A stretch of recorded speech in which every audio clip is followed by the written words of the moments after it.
In this video, I will show you how to multiply in Microsoft Excel. To multiply cells, simple and easy way. Enter any number and here, like you want to multiply 4 with 6. So equal, select this cell, shift and 8 number key on your keyboard. Now select this cell, press enter.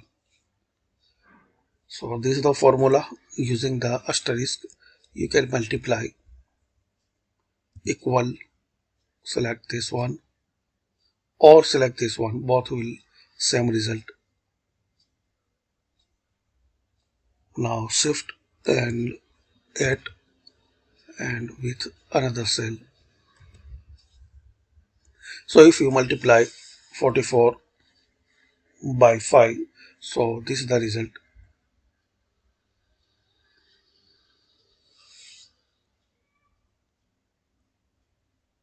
So thanks for watching guys. Comment on this video useful for you.